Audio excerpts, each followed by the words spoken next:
When he sang the words, O'Neal Edwards could have never known that his life would have ended equally as tragic. O'Neal was the leader of the group Voicemail, a dancehall reggae fusion trio from Kingston, Jamaica. Them did best known for the intro trademark. The group was founded in 2003 and quickly gained traction when them signed a contract with VP Records with the release of them hit single, Weddy Time.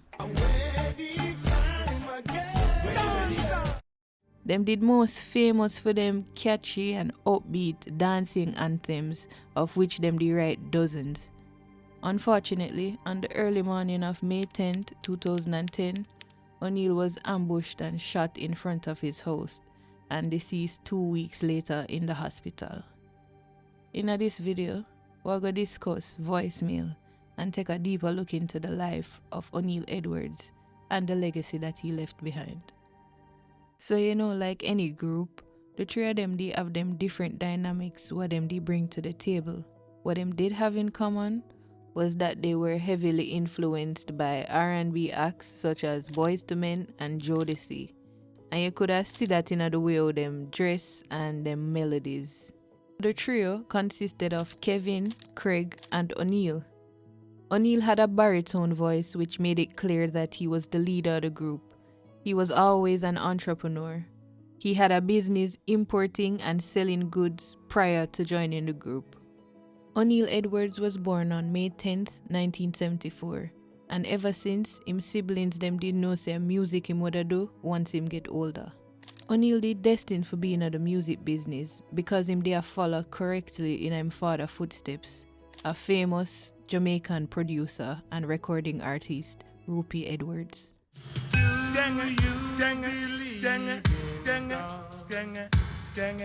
The performance and production of music was a part of O'Neal's early life as he watched his father, the great Rupi Edwards. Growing up, he felt the excitement of the music business and decided this is exactly what he wanted to do. The group met back in 1999 and them initially started out with 5 members, a quintet.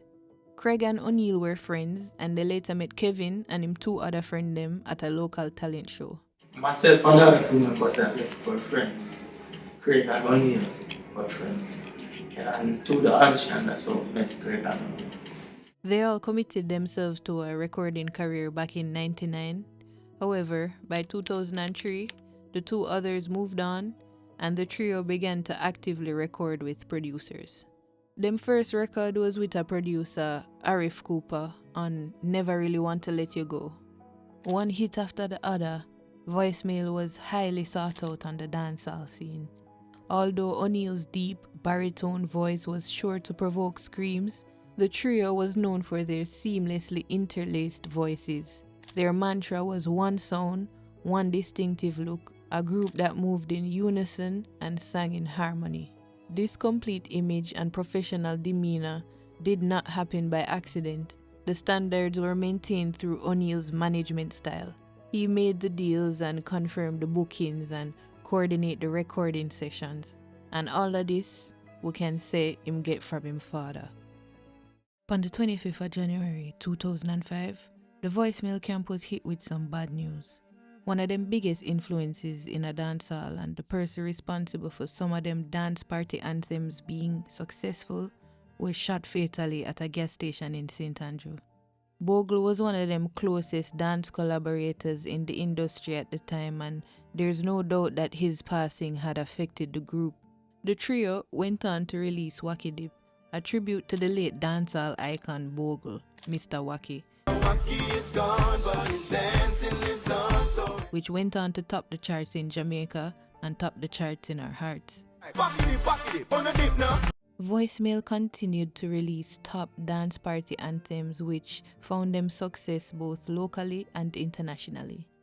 In 2007, the group released their debut album with VP Records and it included dance tracks like Wacky Dip, Weddy Time and Ready to Party.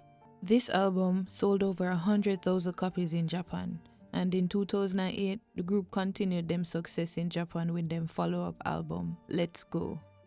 The group scored them first #1 in over 2 years on the Jamaican dancehall charts with the song Dance the Night Away, featuring Busy Signal, which peaked in February 2010.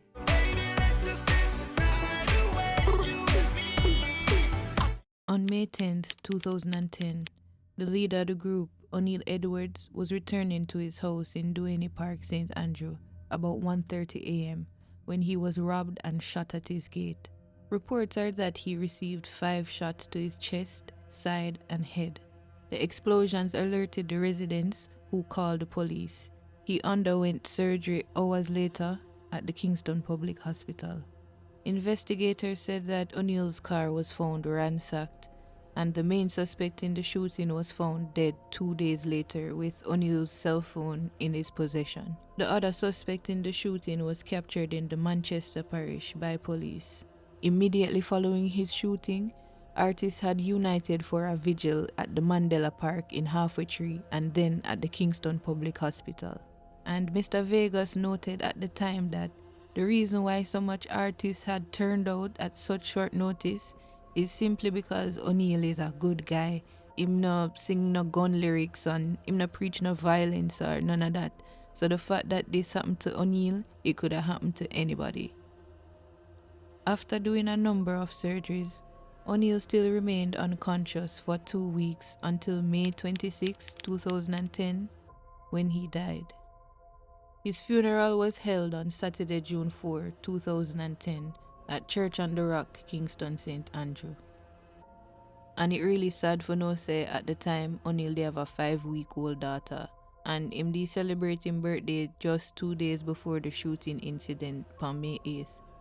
Boy, all them something heartbreaking for now when you look on it, but big up to O'Neil for all of the vibes and energy when they bring to dancehall. And big up to Voicemail as well, who's still releasing music. From quintet to trio to now a duo, Kevin and Craig continue to keep the memory of them fallen brother alive through the music. In 2010, the Voicemail duo left for a European tour called Tribute to O'Neil.